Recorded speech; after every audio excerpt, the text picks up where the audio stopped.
أشهد أن لا إله إلا الله وحده لا شريك له وأشهد أن محمدا عبده ورسوله أما بعد فأعوذ بالله من الشيطان الرجيم بسم الله الرحمن الرحيم الحمد لله رب العالمين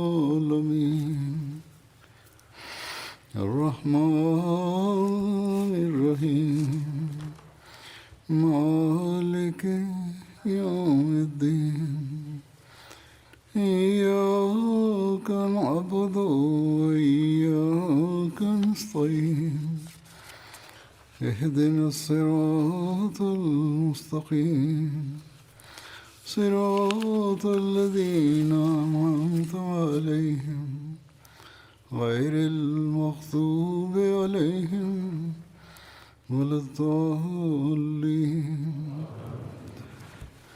Birkaç haftadan beri Mesih Maud Aleyhisselatü Vesselam Kur'an'ın Kerim'in yanında dinin mertebesi nedir ve insan kuvvetleri üzerinde onun ne tasarrufu vardır ve olmalıdır da bunu beyan ederken Mesih Maud Aleyhisselatü Vesselam şöyle buyuruyor. Bu soru ki dinin tasarrufu nedir, insanlar kuvvetleri üzerinde, İncil bunun bir cevabını vermemiştir. İncil hikmet yollarından uzak mıdır? Uzak olduğu için böyle yapmamıştır. Fakat Kur'an-ı Kerim detaylı bir şekilde sık sık bu meseleyi halleder. Yani dinin bu makamı yoktur ki insanların doğal güçlerini değiştirsin ve kurdu keçi olarak göstersin. Yani kuvvetliyi zayıf olarak göstersin.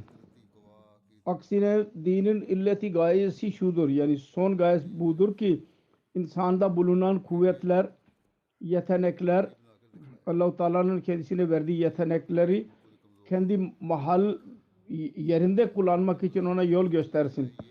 Dinin bu etkisi yoktur ki bir kuvveti değiştirsin. Evet, şüphesiz bu güçlü vardır ki tam yerinde kullanmak için ona yol göstersin. Ve yalnız bir kuvvet, mesela rahim, merhamet ve affı değil, bütün kuvvetleri kullanmak için vasiyet etsin. Demesin. Merhamet edin ve affedin. İhtiyaca göre o zaman ne kadar ne gerekliyse onu kullanın demesi lazım. Öyle demesi lazım. Asıl gaye ıslah ve iyiliktir. Ve bu gaye nasıl tamamlansın onu yerine getirmek için çaba sarf etmek lazım. Diyor ki merhamet yahut af üzerinde kullanmasın, bütün güçleri kullanmak için tavsiye etsin. Çünkü insani kuvvetlerden hiçbir kuvvet kötü değil. Onların ifratı ve tefriti, fazla yahut azlığı kötüdür. Ve zemmedilen yalnız kuvvetlerinden dolayı değil, doğal kuvvetlerinden, onların kötü kullanışından dolayı zemmedilmesi gerekir. Bunun küçük bir örneği şöyledir. Bedensel olarak kuvvetli bir insan vardır. Eğer kuvvetini göstermek için zulüm ediyorsa yahut yetkili birisidir, zulüm etmeye devam ederse, diğer insanlar için yumuşak kalpliliği yoksa kendisinde, tam yerinde kuvvetlerini göstermezse, aksine kendi üstünlüğünü ve korkusunu yaratmak için olursa, öyle bir insan zannedilecek ve onun yetenekleri kötü değil, fakat onun kullanılışı kötüdür. Ameli kötüdür. Şunu beyan ederek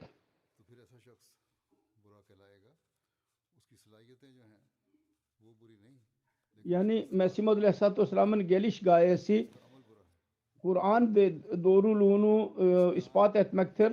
Şöyle diyor Mesih Muhammed Aleyhisselam, bu gerçektir. Müslümanlar Kur'an-ı Kerim'i hiç anlamazlar. Ancak şimdi Allah-u Teala'nın iradesidir. Gerçek anlamlarını beyan etsin. Allah-u Teala beni bu gayeyle göndermiştir. Ve bunun ilhamı ve vahiy ile Kur'an-ı Kerim'i anlıyorum. Kur'an-ı Kerim'in öyle talimatı vardır ki üzerine hiçbir itiraz yapılamaz. Ve makullardan öyle doludur ki hiçbir kimse itiraz edemez. Sonra Kur'an'ın yüceliğini beyan ederek cemaatine nasihat ediyor. Kur'an-ı Kerim üzerinde düşünün. İçinde her şey vardır. İyiliklerin ve kötülüklerin detayları vardır ve gelecek zamanın haberleri vardır vesaire. İyi anlayınız.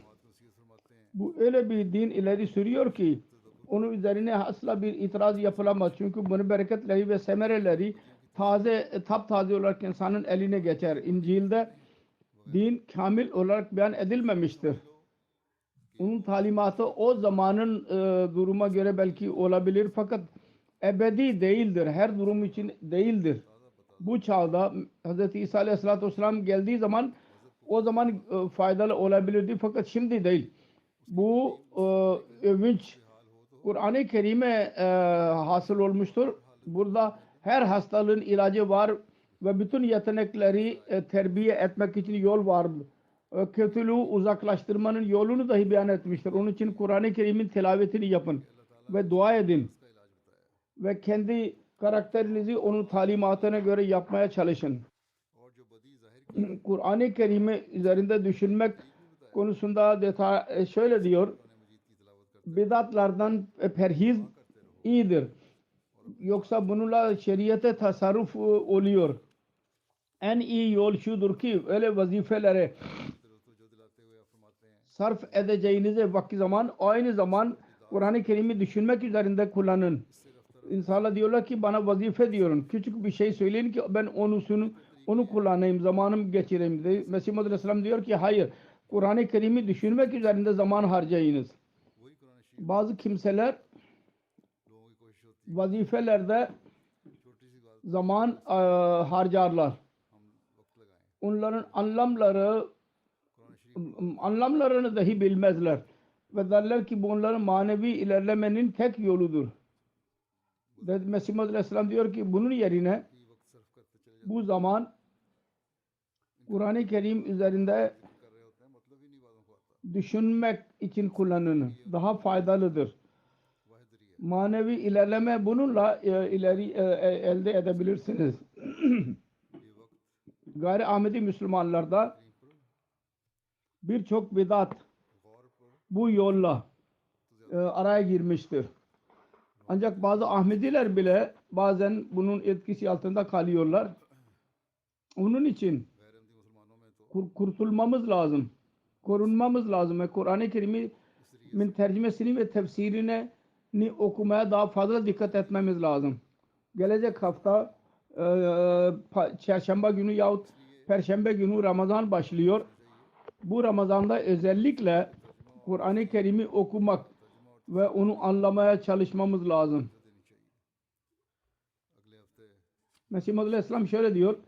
Kalp eğer katı ise onu yumuşatmanın yolu budur ki Kur'an-ı Kerim'i sık sık okuyalım. Her nerede dua varsa orada müminin kalbi istiyor ki bu rahmet-i ilahi bana dahi nasip olsun. Kur'an-ı Kerim'in örneği bir bahçe gibidir. Bir yerden çiçek topluyor, sonra başka yerde başka çiçek topluyor. Onun için her yerden istifade etmemiz lazım Kur'an-ı Kerim'den. Bununla manevi ilerleme olur. Ki buyruklar ve yasaklar kendisi üzerine insan onları uygulasın. Sonra Allah-u Teala'nın yapmak istediğimiz şeyleri yapalım ve uzak durmamız söylediği şeylerden uzak duralım. Bu usuldür. Bu bahçeden insan bu çiçekler seçiyor. Bazı kimseler o kadar ilerlemişlerdir ki bilgilerini göstermek için Kur'an-ı Kerim'in bazı surelerini örnek verdi Sure Yasin suresini. Onun hakkında derler ki filan yolla okursanız bereket olacak yoksa değil. Bu ilahlık taslamak demektir. Quran करीम की बात सूरतों मतलब आपने ये Bu gibi sözlerden özellikle perhiz etmemiz lazım. कि फलां तरीक से पढ़ो तो बरकत होगी वरना नहीं Şunu beyan ederek ki Kur'an-ı Kerim'den खुदाई के बातें हैं दावे हैं बस इस किस्म की बातों से हम yüz çevirmenin iki şekli vardır. Birisi şu ki ये बयान फरमा icaz-ı suri ve ikincisi irazi manevi. Ve bundan murat nedir?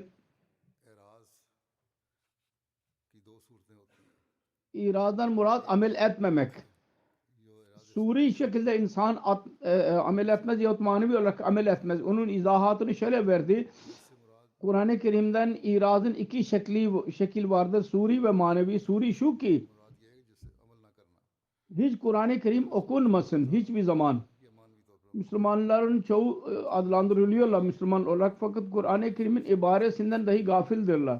एक Suri Ve manevi bir iraz vardır. İkinci sure tilavet insan yapar. Fakat onun bereket ve nurları ve rahmetlerine iman etmez. मगर वो Her iki irazdan hangi iraz olursa olsun ondan perhiz lazımdır.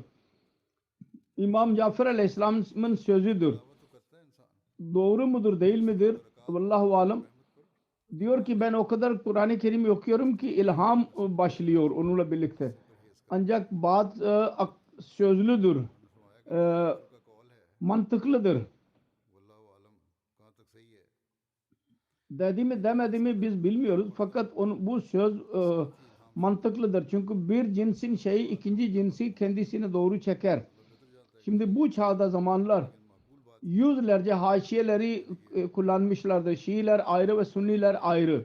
पता नहीं लेकिन बात माकूल है Bir olay beyan ederek Mesih Muhammed Aleyhisselam diyor ki bir defa bir Şii benim babama dedi ki ben bir cümle söyleyeyim.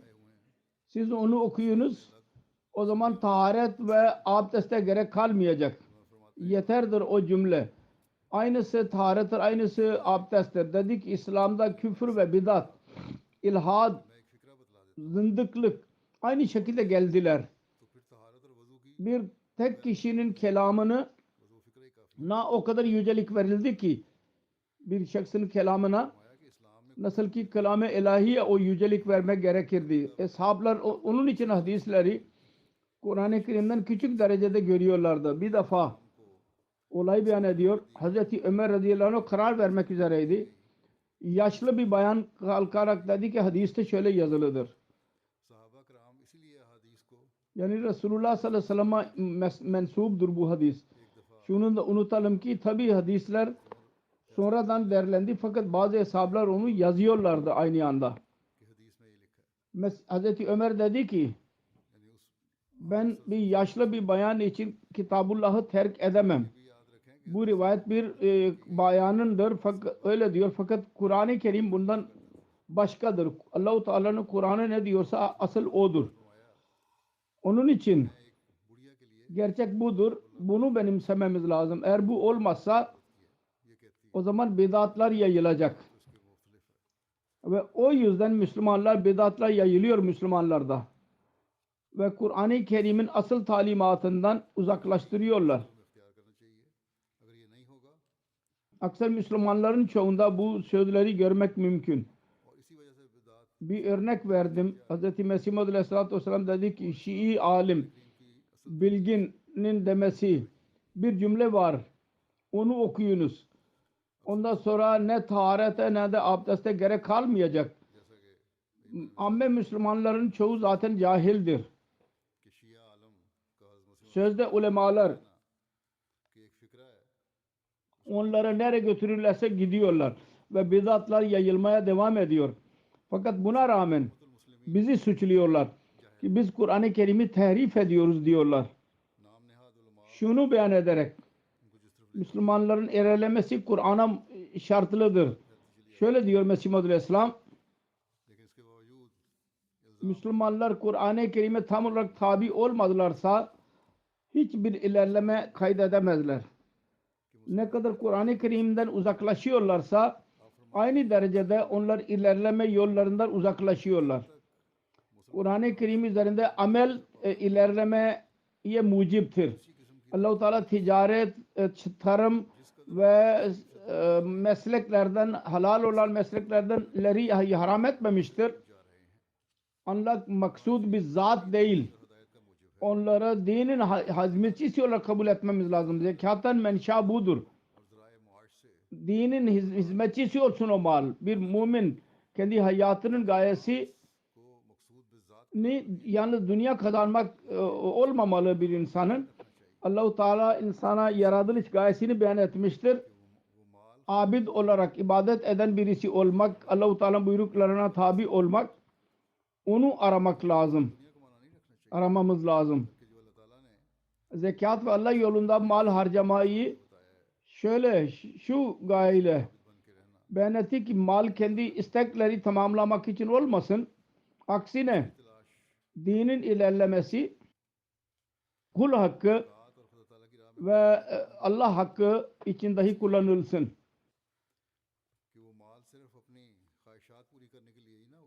Kur'an İncil'lerin torbasıdır Mesih Muhammed Aleyhisselam diyor. İnsanlar ondan bir haberdirler. Dedi ki yazık. İnsanlar coşku ile Kur'an-ı Kerim'e dikkat etmezler. Dünyadaki insanlar maddiyata yahut bir şair kendi şiiri ne nasıl düşünüyorsa aynı şekilde Kur'an-ı Kerim üzerinde bile düşünmüyorlar. Diyor ki Batala'da bir şair vardı. Onun bir divanı var. Orada bir mısra söyledi. Farsçadır. Sabah şerminda mi gardad baruye gul nigah kardan. Sabah rüzgarı çiçeği görmekten utanıyor. Fakat ikinci mısrayı ararken tam 6 ay çalıştı, uğraştı. Düşündü. Sonunda bir gün bir kumaş satın almak için çarşıya gitti. Birkaç kumaş gösterdi ona. Mağaza sahibi ve hiçbirisini sevmedi ve hiçbir şey satın almadan oradan kalktı. Dükkan sahibi öfkelendi. Sen o kadar açtırdın ve bana eziyet verdin. Bunun üzerine ikinci mısra aklına geldi ve şiirini şöyle tamamladı. Sabah şerminda mi gardad baruye gul nigah kardan rahte gunche rah vakar vanatvanist tey kardan. Sabah rüzgarı çiçeği açtı ve onu tekrar kapatamıyor. Diyor ki ne kadar çaba bir mısra için çaba sarf ettiyse şair bir ayet-i Kur'an için insanlar o kadar çaba sarf etmezler. Kur'an İncil'lerin torbasıdır ve insanlar ondan bir haberdirler. Sonra dedi ki ne kadar sırlar Kur'an-ı Kerim'de varsa Tevrat ve İncil'de onlar yoktur. Sonra Kur'an-ı Kerim bütün yalnız iddia etmiyor. Tevrat ve İncil'in yaptığı gibi onlar yalnız iddia ediyorlar. Ancak Kur'an-ı Kerim istidlali bir renkte vardır. Delil rengindedir. Beyan etmiyor. Onunla birlikte kuvvetli bir delil vermedikçe bir şey beyan etmiyor. Kur'an-ı Kerim'in fesahatı ve belagatı kendi içinde bir cazıb bulunduruyor. Onun talimatında çekicilik var. Aynı şekilde onun delilleri etkileyicidir. Hiçbir kitap Kur'an-ı Kerim'e karşı duramaz. Ve dedi ki nasıl Kur'an-ı Kerim bütün kitaplardan daha üstündür. Aynı şekilde Hz. Resulullah sallallahu aleyhi ve sellem'in makamı dahi bütün peygamberlerden daha üstündür. Kur'an'ı okuyunuz. Orada onun delilini dahi arayınız. Sonra Kur'an-ı Kerim'in şu güzelliğinden bahsediyor Mesih Muhammed Aleyhisselam. Kur'an'a mukabil hiçbir sihir duramaz. Diyor ki unutmamamız lazım. Biz Kur'an-ı Kerim'i ileri sürüyor ki sihir ondan kaçıyor. Buna mukabil batıl ve sihir burada duramaz. Bizim muhaliflerimiz elinde nedir? Onunla geziyorlar. आप फरमाते हैं याद रखना चाहिए Unutmayınız, Kur'an-ı Kerim büyük bir silahtır ki hiçbir batıl onun önünde duramaz. नहीं ठहर सकता Sebep budur. हमारे मुखालफों के Hiçbir batıla tapan bizim önümüzde ve cemaatimizin önünde duramaz. Ve konuşmayı reddediyor. Bu asmani gökten olan bir silahtır ki asla körlenmez. कि कोई बातिल परस्त Bu bize diyor ki Kur'an-ı Kerim üzerinde dikkat etme, daha fazla dikkat edelim. उसे इनकार कर Ki manevi ve bilgisel durumu dahi iyileştirelim ve muhalifleri reddedelim. Şunu beyan ederek Kur'an-ı Kerim'e ittiba ile Allah-u Teala insanın eline geçiyor. Eğer kamil olarak itaat edilirse dedi ki bizim yalnız bir Resulümüz var ve bir Kur'an-ı Kerim vardır. Bunun üzerine indi. Ona tabi olmakla biz Allah'ı elde edebiliyoruz. Bugünlerde fakirlerin yolları, pirlerin ve şeyhlerin selfileri sefi और सिर्फ एक ही mantar yahut vazife ederler başkasına zarar vermek için. 40 gün durmadan okunur. Dedi ki bu sefiler ve dualar ve durud ve vazifeler hepsi insana doğru yoldan saptırmanın yollarıdır. Bunlardan perhiz ediniz. Bunlar Resulullah sallallahu aleyhi ve sellem'in Hatimul Enbiya oluşunun mührünü kırmak istediler. Sanki ayrı bir şeriat uydurdular. Bakınız Resulullah sallallahu aleyhi ve sellem'in buyruğuna tabi olmak ve namaz vesaire mesnun yollar. Bunlar dışında Allah-u Teala'nın lütuflarının kapıları açmanın başka hiçbir anahtarı yoktur zaten. Unutmuş olan birisidir ki bu yolları bırakarak başka yola girer. Başarısız olarak girecek ki Allah-u Resulü'nün yolunu bırakarak ona tabi değil. Başka yollarla onu arıyor. O başarısız kalacak. वो जो इन राहों को छोड़कर कोई नई राह निकालता है नाकाम मरेगा वो Kur'an-ı Kerim'in bir özelliğini şöyle beyan etti. Kur'an-ı Kerim her kavmin peygamberine inanma gerekli kıldı. Diyor ki Kur'an yüce bir kitaptır. Kavimlerde barış temelini attı ve her kavmin peygamberini kabul etti. Ve bütün dünyada bu özel Kur'an-ı Kerim'in iftiharıdır. Ki dünya hakkında bize şu talimat verdi. La nufarriku beyne ahadim minhum ve nahnu lehu muslimun. और हर एक कौम के नबी को मान लिया और तमाम Müslümanlar siz söyleyiniz. Biz dünyanın bütün peygamberlerine inandık. हमें ये तालीम दी Ve onlar arasında tefrike yaratmıyoruz ki bazılarına inanalım ve bazıları reddedelim. Meydan okudu Mesih Muhammed Aleyhisselam. Eğer böyle barışsever başka bir kitap varsa onun ismini söyleyiniz. और उनमें ये Kur'an-ı Kerim'in güzelliklerinden bir güzelliği şudur. Kur'an-ı Kerim zahiri sıra vardır bunda. Bu konuda şöyle diyor. और किताब है Kur'an-ı Kerim'in zahiri sırasına kuvvetli bir şekilde sırası var. Büyük bir kısım Kur'an-ı Kerim'in fesahatı bununla alakalıdır. Sebebi şudur ki sıraya इस बारे में bakmak belagat yollarındandır. En yüce belagettir bu. इंतजाम रखता है एक बड़ा हिस्सा कुरानी फसाद का इसी से मुतल्लिक Ki hakime renk vardır içinde. ये है कि तरतीब Bir insanın sözünde, kelamında sıra varsa बलागत में से böyle birisine biz belig ve fasih diyemeyiz. Yani है वजूए बलागत में से akıcılık yoktur onun kelamında. जो हकीमाना रंग अपने अंदर रखती है Tam yerinde olmalı में तरतीब नहीं ve o konuyu kapsamalı. होती है ऐसे शख्स को हम हरगिज बलीग Güzel kelimeler kullanılsın. यानी कि वो बलीग वो है जो ऐसा Güzel anlamlarını beyan edebilsin ve sıra dahi yerinde olsun. Mesih Muhammed Aleyhisselam dedi ki böyle bir insana biz belig ve fasih diyemeyiz. Eğer birisi son derece खूबसूरत मतलब भी बयान कर सके और तरतीब अल्फाज भी her kimin konuşması muntazam değil ise onun hasseleri dahi muntazam değil. Eğer sıra yoksa sözünde, kelamında तरतीब का लिहाज उठा दे o zaman demek ki o mecnundur. पागल हो जाए क्योंकि जिसके Sonra nasıl mümkündür ki Allah-u Teala'nın pak kelamı belagat ve fesagat iddiada bulunarak doğruluğun bütün yollarını beyan eder. Öyle icazi kelam fesahatten düşmüş olsun. Onda sıra bulunmasın. Bu nasıl mümkün? क्यों कर मुमकिन है कि Kur'an-ı Kerim कलाम जो Allah-u Teala'nın kelamıdır. Fesat ve belagattan doludur. Olamaz ki içinde sıra olmasın. Tertip olmasın. Fakat insanlar itiraz ederler bazen. Kur'an-ı Kerim'in iki mucizelerinden bahsederek Mesih Muhammed Aleyhisselam şöyle diyor. अल्लाह का कलाम है, Kur'an-ı Kerim dışında hiç ये हो ही नहीं सकता कि इसमें तरतीब ना हो।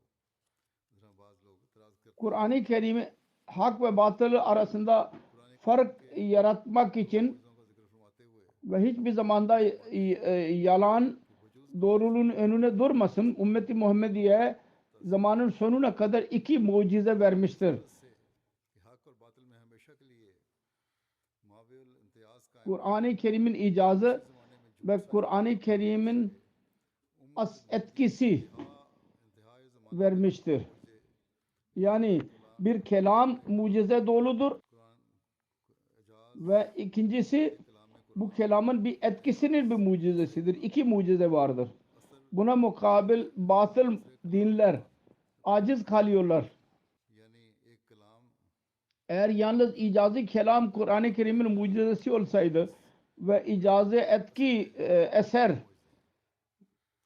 जिनके मुकाबले olmasaydı ümmeti Muhammediye de ne fayda ilerilik vardı? Zuhud ve और अगर सिर्फ एजाज कलाम iffet कुरान का मुआवजा होता और एजाज असर icazdır. Kur'an-ı Kerim'in etkisiyle insana nasip olur. मुहम्मदिया को आसार और अनवार ईमान पर Sonra ये क्या ज्यादती होती Kur'an-ı Kerim'e tabi olmakla Ejaz की हद insan necat eserlerinin belirmesi bu konuda dedi ki की तौर पर इसको अपनाया Kur'an-ı Kerim Hz. Resulullah sallallahu aleyhi ve sellem'e tabi olmak için bir mihenktir. इस जहान में Bunun tabi olmakla bu dünyada insan necat etkilerini görebiliyor. कि कुरान शरीफ Aynı kitaptır ki her iki yol zahiri ve batini vasıtasıyla एक ऐसी किताब है जिसकी मुताबिक nakis nüfusları tam mertebe ulaştırır ve şak ve şüpheden ona necat verir. कि जो दोनों तरीक ज़ाहिरी और बातनी के ज़रिए से Nakis insanlar ऐसा को onların zaafını giderir. Kur'an-ı Kerim hatta yüksek mertebe dahi götürür. Zahiri नफूस yolla कमी है जिन लोगों में şöyle ki onun beyanatı çok करता है ये कुरान करीम camidir, आला मयार तक भी लेके जाता है toplayıcı. ज़ाहिरी Ki ne kadar şüpheler varsa Allah-u Teala'ya gitmek için mani olan हकायक और हकायक है yüzlerce fırka ortaya çıkıyor onlara tabi olmakla ve yüzlerce şüpheler insanın kalbinde çıkıyor. Bütün bunların reddi vardır Kur'an-ı Kerim'de. Mantıklı bir şekilde deliller var. Hakaik beyan eder Kur'an-ı Kerim. झूठे फिरके फैल रहे हैं और सदहा तरह के ख्याल Ne kadar şüphe varsa hepsini uzaklaştırıyor. Evet, anlamamız lazım ve anlamak için इतने वाज़े तो anlatanlar vardır. दलीलें और हकायक बयान करता है Onların kelamından istifade etmemiz lazım. जो शुबहात हैं उनको दूर करता है हाँ शर्त समझने की है और समझने के लिए Hak talimatının उनके gereklidir bugünkü karanlık için, bugünkü zamanın karanlığı. Hepsi güneş gibi Kur'an-ı Kerim'de parlamaktadır.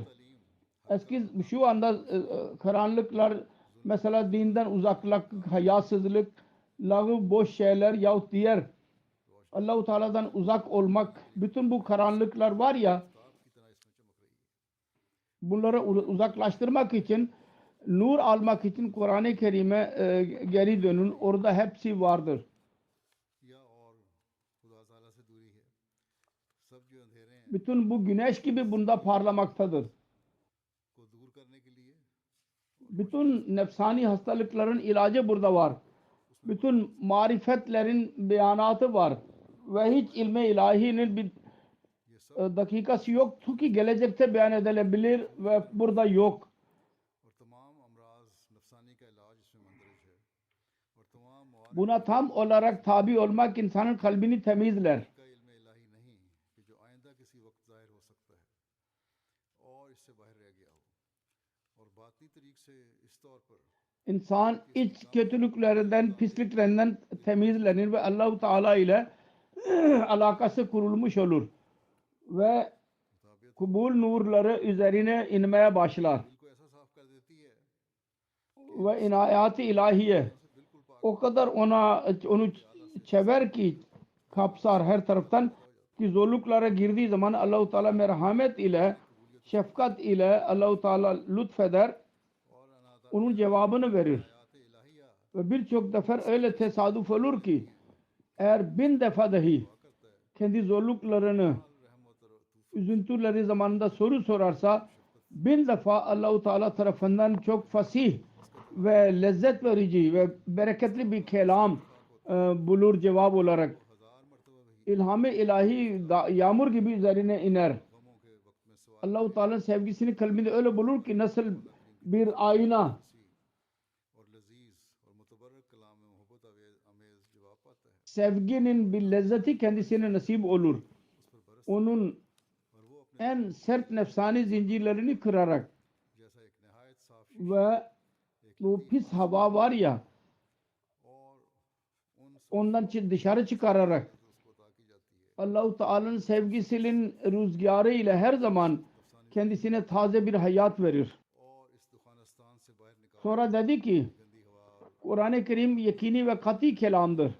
इससे बाहर Mesih Muhammed Aleyhisselam diyor ki Kur'an-ı Kerim Kitabullah'tır. Bundan daha fazla bizim elimizde bir kelam yoktur. Kesin olan. Bu Allah'ın kelamıdır. Şak ve zannından uzaktır. करीम यकीनी और कतई कलाम है Onun pisliklerinden uzaktır. शरीफ जो किताबुल्लाह Şüphe. जिससे बढ़कर हमारे हाथ Bunu beyan ederek ki Mesih Muhammed Aleyhisselam diyor ki Kur'an-ı Kerim dünyayı birleştirmek için geldi. Şöyle diyor. Allah-u Teala eski peygamberleri her ümmete ayrı ayrı yolla फरमाते हुए कि kelamlar verdi ve Allah-u Teala nasıl bir ise onlar her birleşsinler dedi. Onlar için hepsini birleştirmek için Kur'an'ı gönderdi ve haber verdi ki bir zaman gelecek ki Allah-u Teala bütün kavimleri bir kavim haline getirecek ve bütün ülkeleri bir ülke haline getirecek ve bütün dilleri bir dil haline getirecek. तब सबको इकट्ठा करना Niye o kadar fazla peygamberler geldiler? Çünkü आने वाला है o zaman onların akılları ve vesileleri az idi. एक मुल्क कर देगा और तमाम Eski zamanlarda. Şimdi öyle bir çağ geldi ki hepsi birleşebilir. Onun için Kur'an-ı Kerim şeklinde tam bir şeriat indirdi Allah-u Teala ve dedi ki bütün ülkeleri bir ülke haline getirecek ve bütün dilleri bir dil haline getirecek. Bugün एक ज़माना ऐसा आ गया global village diyorlar. Terim vardır. Dünya birleşmiştir. Bir şehir haline gelmiştir bütün dünya. कि तमाम मुल्कों को एक मुल्क बना देगा और तमाम ज़ुबानों को एक ज़ुबान बना देगा Kur'an-ı Kerim öyle kelamdır ki dünyada değişik dil kullanan insanlar vardır ve dil kullanıyorlar. Fakat bunda Arapça olarak bunu Allah-u Teala nerede Müslümanlar varsa hangi kavimden olursa olsun Arapça olarak okuyorlar. 5 namazda dahi biz onu kullanıyoruz Arapça olarak. दुनिया में मुख्तलिफ ज़बानें बोलने वाले भी Şunu beyan ederek और भूली जाती हैं लेकिन इसमें Kur'an-ı Kerim'in eski peygamberlere ve minneti vardır. Dedi ki Kur'an-ı Kerim eski kitaplar ve peygamberlere minnet etmiştir. Onların talimatlarını hikaye gibiydi, bilgisel şekil verdi. Ben doğrusunu söylüyorum. Hiçbir insan o hikayelerden necat bulamaz. Kur'an-ı Kerim'i okumadıkça. Çünkü Kur'an-ı Kerim'in şanıdır. जो इनकी तालीम İnnehu le kavlun faslun इल्मी ve ma huve bil hazl. मैं सच सच कहता हूँ कि कोई शख्स O mizan, muhemen, nur ve şifa ve rahmettir. जब तक वो कुरान शरीफ को ना पढ़े Kur'an-ı Kerim'i okuyanlar var ya, onun hikayet zannedenler var ya, onlar Kur'an-ı Kerim'i okumadılar sanki. Ona saygısızlık yaptılar. Bizim muhaliflerimiz niye bizi muhalefetler yapıyorlar aşırı derecede? Sebep şudur ki biz Kur'an-ı Kerim'i Allah-u Teala'nın buyurduğu gibi tam nur, hikmet ve marifettir. Biz onu göstermek istiyoruz. Onlar çaba sarf ediyorlar ki Kur'an-ı Kerim'i hikayeden daha fazla değer vermesinler. Biz onu kabul edemeyiz. Allah-u Teala kendi lütfuyla bizi açmıştır. Kur'an-ı Kerim diri bir kitaptır. Aydın bir kitaptır. Onun için biz onunla muhalefete niye aldırış edelim? muhalefetlerine. Kur'an-ı Kerim'in yüceliğini beyan ederek şöyle dedi. Kur'an-ı Kerim'in yücelerin büyük delillerinden bir tanesi şudur. Bunda yüce bilgiler var. Tevrat ve İncil'de aramak bile abestir. Orada bulunamaz. Ve küçük ve büyük dereceli kendi akılına göre ondan istifade edebilir. Kur'an-ı Kerim'in bilgilerinden. Yani onun anlamları üzerinde düşünmek lazım her bir insanın. Ki Allah-u Teala'nın kelamının güzelliğini biz anlayalım. Kur'an-ı Kerim'in emirleri ve nevahiyle yasakları konusunda şöyle diyor. Kur'an-ı Kerim başından sonuna kadar buyruklar ve orada detayları vardır yasakların ve yüzlerce buyruklarının dalları beyan edilmiştir. Sonra dedi ki tilavet ederken onları aramak lazım. Sonra onları hayatın parçası haline getirmemiz lazım. Ancak o zaman biz Allah-u Teala'nın kelamından istifade edebiliriz tam olarak. Kur'an-ı Kerim'in güzelliklerinden bahsederek bir yerde şöyle dedi.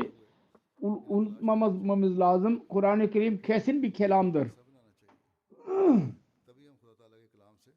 Kelam-ı ilahidir. Ki insanın noktası bile yoktur içinde. Anlamları ve kelimeleri bakımından Allah-u Teala'nın kelamıdır ancak. Ve başka hiçbir İslam fırkası onu kabul etmekten başka çare yoktur. Hiçbir fırkanın. Bunun bir ayeti en yüce tevatür bulunduruyor yanında. Ve vahiy metludur. Yani öyle vahidir ki sık sık okunur. Onun her harf sayılmıştır. İcaz bakımından dahi asla değiştirilemez. Onun sırası öyledir ki bu bir mucizedir ki asla insan onu değiştiremez. Nasıl birisi dilebilir ki Kur'an tehrif etti. Kim onu yaparsa Kur'an-ı Kerim'in asıl durumu baki kalamaz. Ve konusu bile baki kalmaz. Sonra Kur'an-ı Kerim'in kelimelerini seçmek ve anlamlarının güzelliğinden bahsederek şöyle dedi. Kur'an-ı Kerim'in anlamları zamanın ihtiyacına göre olur. Mesela bizim içinde bulunduğumuz çağ ve Deccali fırkalara mukabil bizim Kur'an-ı Kerim'in anlamları bizim için gereklidir. Eski zamanlarda bu Deccali fırkaların zamanında bulunmayan insanlara buna ihtiyaç yoktu. Onun için onlara gizli kaldı ve bizim üzerimizde açıldı. Zaman bakımından zikir oluyor. Açılıyor Kur'an-ı Kerim'den. O zaman ihtiyaç yoktu. Tefsirler yapıldı. O zaman o günkü durum içindir. Bugünkü tefsir bugünkü durum içindir ve bütün bu Kur'an-ı Kerim'den tefsir bulunuyor. Kelimeler üzerinde düşünmekle anlam belli oluyor. Kısacası öyle bir kitaptır. Kıyamete kalacak olan kıyamete kadar odur. Ki ihtiyaç kelimelerden yeni anlamlar çıkmaya devam ediyor. Sonra Kur'an-ı Kerim'in güzelliğini beyan ederek şöyle dedi. İç marifetleri Kur'an-ı Kerim'in hadislerden ispat edilmiştir. Asla boş olarak belli olmaz. Bu mucizedir. Kendisini şöyle bir zaman gösteriyor ki o mucizeye ihtiyaç olduğu zaman kendisini gösteriyor. Marifetler vardır. Sahih hadislerden dahi istinbat delil çıkarılabilir. Açık ayetler dahi onu ispat eder. Sonra dedi ki Kur'an-ı Kerim'de her şey var. Ancak basiret olmazsa hiçbir şey elde edilemez. Basiret şarttır. İç gözle bakmak. Bir insan bir yıldan ikinci yıla ilerler. Geçen sene sanki küçük bir çocuk gibiydi diye hissediyor. Çünkü bu Allah-u Teala'nın kelamıdır. Onda ilerleme bile aynı şekildedir. Bu değil ki biz bir defa okuduk, her şeyi biz ele geçirdik. Bir yıl düşündükten sonra ikinci yıla insan tekrar onu düşünmeye başlarsa der ki daha önce okuduğumuz bir şey değildi ki çocukça şeyler idi. İptidai şeyler idi. Şimdi ben asıl makama ulaştım. Böylece her sene ilerlemeye devam eder. Kur'an-ı Kerim'e zulvücû diyen kimseler var ya ben onu sevmiyorum. Onlar Kur'an'a saygı göstermediler. Kur'an-ı Kerim'e zulm-i arif dememiz lazım. marifetlerden dolu dememiz lazım. फरमाया जिन लोगों ने Quran Birçok marifet vardır içinde. है मैं Her makamdan birçok marifet çıkar उनकी इज्जत नहीं ve bir nokta ikinci noktayı reddetmez. मुआरफ से फुल कहना चाहिए Onu kıran olmaz. Onu reddeden olmaz. और मुआरफ है Ancak हर kin sahibi, öfkeli bir insan ile Kur'an-ı Kerim uygun değil ona. Kur'an-ı Kerim onun için değil. Düşünenler वाला नहीं होता ve pak kimseler, Allah-u Teala'nın penahına girenler, ondan bilgi duası da bulunanlar हाँ ऐसों पर bunu anlayabilirler. Şüphesiz Kur'an-ı Kerim her zaman bidatlara karşı durandır Kur'an-ı Kerim. गुनाह में आने वाले Bu benim kalbim हासिल करने की bunun hikmetleriyle doludur. Bizim zamanımızda Hz. Mesih Maud Aleyhisselatü Vesselam'dır ancak जामे ki o bunun marifetlerini beyan etti ve bunu kendi kelamından detaylı bir şekilde açıklanıyor ve eğer onu okuyarak biz okursak Kur'an-ı Kerim'in güzelliklerini ve marifetini biz anlayabiliriz. Şüphesiz इसके मुआरफ और हकायक bizim iyiliğimiz ve ilerlememiz bilgisel olarak इसकी मजीद daimi zaferler için Kur'an bize verilmiştir. Quran करीम Ve bunun sırları sonsuzdur. मुआरफ का इल्म मजीद बढ़ Tezkiye-i nefsten sonra शुबा हमारी भलाई और insana açılırlar. तरक्की इल्मी और हमारी दायम Allah-u Teala bir kavim için bize durduğu Kur'an vasıtasıyla biz ona üstün çıktık. Nasıl bir Ishraq और रोशन ज़मीरी के ज़रिए से खुलते हैं फरमाया bir güruh için bu inmemiştir. Öteki bundan mahrum kalamaz. Şüphesiz her bir insan ve her zaman ve her yetenek için tedavi bulunmaktadır içinde. कुली को इत्मीनान बख्शता है Makusul halkat ve nakusul fitret olmayan kimseler Kur'an-ı Kerim'in yücelerine inanırlar. Yani kendi yaratılışını anlamayan az akıllı kimseler, ilerleme yerine zevala giden kimseler vardır. Manevi olarak az ilk akıllıdırlar. की इज़्ज़तों पर ईमान Böyle insanlara fayda vermez. Fakat eğer öyle değillerse तरक्की के बजाय o zaman bunların yüceliğine inanmak gereklidir ve onlar inanıyorlar buna. Bunun nurundan istifade ediyorlar. ऐसे लोगों को तो Diyor ki bana denilmiştir. नहीं है ऐसे Bütün hidayetlerden Allah Teala kendisine dedi. Bütün hidayetlerde yalnız Kur'an hidayeti ईमान लाते हैं वो doğruluğun kamil derecededir ve insani से मुस्तफीद होते हैं फरमाते हैं कि मुझे eklenmelerden uzaktır. कि तमाम हदायत Bilgiler ne kadar ilerlerse ve ameli duruma girerlerse Kur'an-ı Kerim'in yüceliği dünyada yayılacak. Onun için और इंसानी bilgisel dünyadaki insanlar araştıranlar Kur'an'dan istifade etmelidirler. Ve Allah-u Teala'nın lütfuyla birçok insanlar makalelerini yazıyorlar. Ve Kur'an-ı Kerim'in yüceliğini ispat etmek lazım ki nasıl orada bilgiler gizlidir. Doktor Abdüsselam Bey, Abdüsselam Nobel ödül sahibi, o dahi aynı usul ile çalıştı. Kur'an-ı Kerim şüphesiz sonsuz marifetlerle doludur. Her zamanın ihtiyaclarını tam olarak içinde vardır bilgiler. Marifet, kemalat, hikmet ve belagat Kur'an'da ekmel ve tam olarak bulunan bu yüce mertebe başka hiçbir kitaba nasip olmamıştır. Kur'an-ı Kerim'i Allah-u Teala hayır demiştir.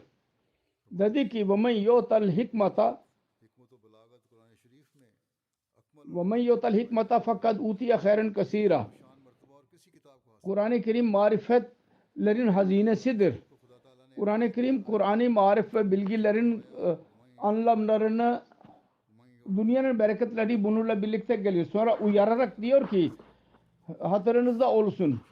Günahdan uzak durmayan sonunda ölecek ve mutlaka ölecek. Allah-u Teala peygamberleri şu gayle gönderdi. Kendi son kitabını bu gayle indirdi.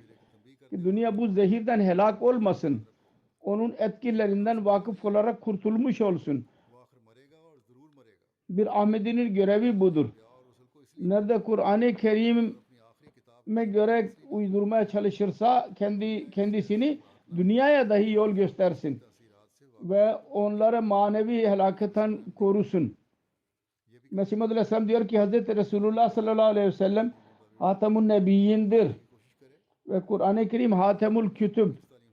Şimdi başka bir kitap, başka bir namaz olamaz. Her ne varsa Resulullah sallallahu aleyhi ve sellem buyurduysa ya yaparak gösterdiyse ve ne Kur'an'da varsa onu bırakarak insan necat elde edemez.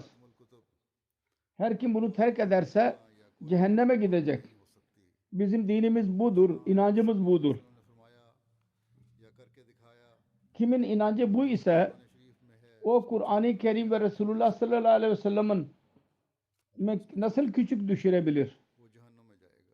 Keşke amme Müslümanlar dahi bunu anlasınlar ve yaramaz ulemaların çengelinden çıkarak zamanın imamını tanıyanlar olsunlar. Sonra dedi ki kesin ve kemal hakkı tanımanın ve bütün inançları tanımanın ki yakinidir. Yalnız Kur'an-ı Kerim'dir onları anlamak için. Allah-u Teala buyurmuştur. İnna nahnu nazzalna zikra ve inna lehu lehafizun. Biz bu Kur'an'ı indirdik ve ancak biz onu koruyacağız. Yani onun manilerinde hatalar olursa ıslah için bizim memurlarımız gelecekler. Ve bu söze göre Allah-u Teala bu zamanın memuru Hz. Mirza Ghulam Ahmad Kadiyani Aleyhisselam'ı gönderdi. Memur minallah olarak. Sonra diyor ki Allah-u Teala'nın bu buyruğu üzerinde düşünün. Ve bakın zamanın durumu neydi? Diğer insanlar sizi dinden uzaklaştırıyorlar. Deccali yollara giriyorlar. Ancak siz gelecek Mesih ve Mehdi'yi Deccal diyerek Müslüman dünyadan ondan uzaklaştırmaya çalışıyorsunuz. Dedi ki siz bana inanmayın. Ben geldim ve ben böyle iddiada bulundum. Zamana bakın. 100 yılın başında ve dış saldırılar ve iç amelleri görerek kendiniz düşünün. Acaba Deccal mı gereklidir bu çağda yahut Mehdi ve Mesih mi gereklidir? Dedi ki taassub kötü bir şeydir. Taassub sahibi bir peygambere dahi inanmadılar. Allah-u Teala Müslümanlara akıl versin ve anlasınlar. Kur'an-ı Kerim'in güzelliklerinden bahsederek şöyle dedi. Kur'an-ı Kerim'de iki amel vardır başından sonuna kadar. Birisi akli vücuh ve ikinci ilhami şehadet. Her iki emir Kur'an-ı Kerim'de iki büyük derya gibi akmaktadır. Birbirine mütevazidir ve birbiri üzerinde etki yapıyorlar.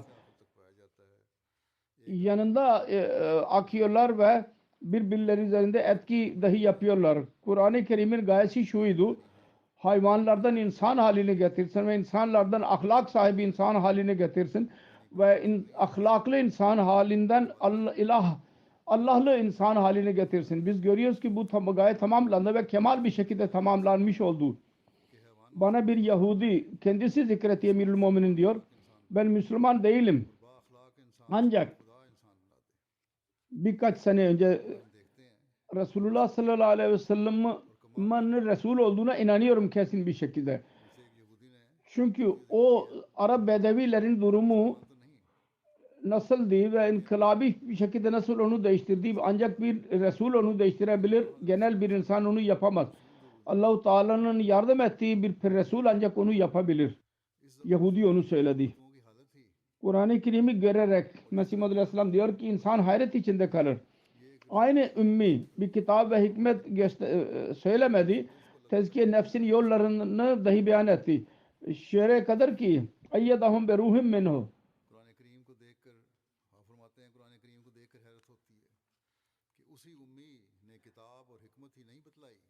Kendi emriyle onları tayit eder, oraya kadar götürür. Bakınız, dikkatli bir şekilde bakınız. Kur'an-ı Kerim'i her bakımdan, her çeşit talebi kendi matlubuna ulaştırır. Ve doğruluğa susamış olanlara su verir. Diyor ki her ilham-ı ilahi yakin vermek için geliyordu. Ancak Kur'an-ı Kerim bu öyle derece yakinin temelini attı ki sona erdirdi. Cemaat üyelerine talimata göre amel etmek için Mesih Muhammed Aleyhisselam dedi ki biat şartlarında dahi vardır bunu koydu. Altıncı biat şartı डाली कि बस हद ही कर ली şöyledir. अफराद जमात Geleneğe tabi olmayacağım. Heveslerden üzerinde durmayacağım. Kur'an-ı Kerim'in buyruğunu kendi başı üzerinde ben kabul edeceğim ve kâlâ ve kâlâ Resulü rehber olarak tutacağım. Fakat ulema-i su, yaramaz ulemalar, akılları olmayan, onların yanında biz yine Kur'an-ı Kerim'i tahrif eden kimseleriz. Diyor ki ilham-ı ilahinin hangi kelamında biz takdim ve tahir ve asla bizim iznimiz yok. Değiştiremeyiz onu. इनके नज़दीक हम फिर Önünü arkaya ve arkayı öne alamayız. Onu eksiltemeyiz ve ilerletemeyiz onu. İlave dahi yapamayız. Hiçbir şekil cümle yapmaya mecaz değiliz. Yalnız şu şekilde ki Resulullah sallallahu aleyhi ve sellem kendisi böyle yaptıysa, eğer ispat olursa, Resulullah sallallahu aleyhi ve sellem böyle yaptıysa o zaman bize söyleyin. Ve ispat olsun. İspat olsun ki Resulullah sallallahu aleyhi ve sellem bizzat öyle değişiklik yapmıştır.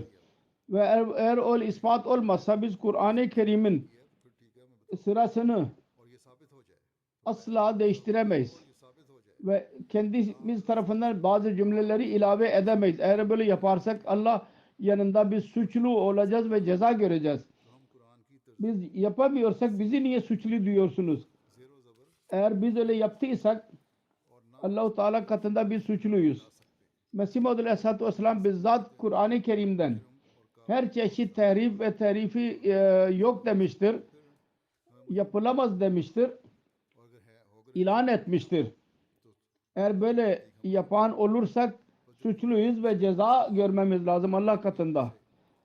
हर किस्म की तहरीफ और तब्दीली की Ancak bizi suçlayanlar Quran करीम में हर किस्म की तारीफ और तब्दील kendilerini Allah'tan daha büyük görüyorlar.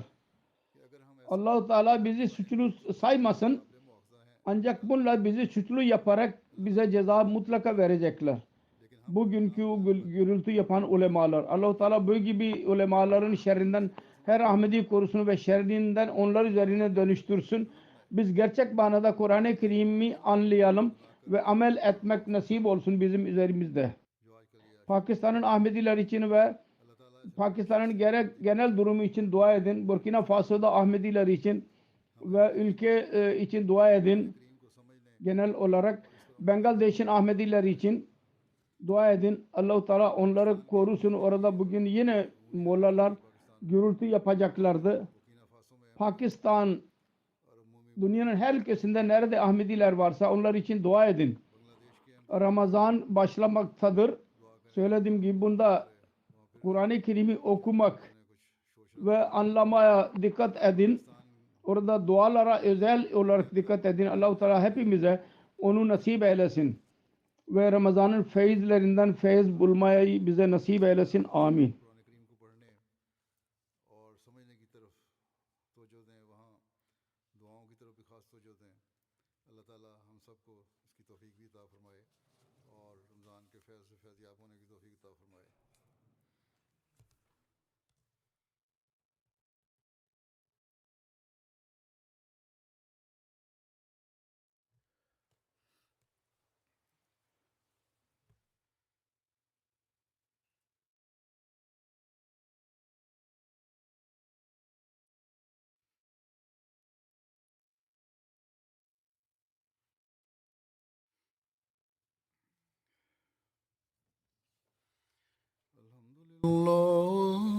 الحمد لله نحمده ونستعينه ونستغفره ونؤمن به ونتوكل عليه ونعوذ بالله من شرور أنفسنا ومن سيئات أعمالنا من يهده الله فلا مضل له ومن يضلل فلا هادي له ونشهد أن لا إله إلا الله ونشهد أن محمدا عبده ورسوله عباد الله رحمكم الله إن الله يأمر بالعدل والإحسان وإيتاء ذي القربى وينهى عن الفحشاء والمنكر والبغي يعظكم لعلكم تذكرون اذكروا الله يذكركم وادعوه يستجب لكم ولذكر الله أكبر.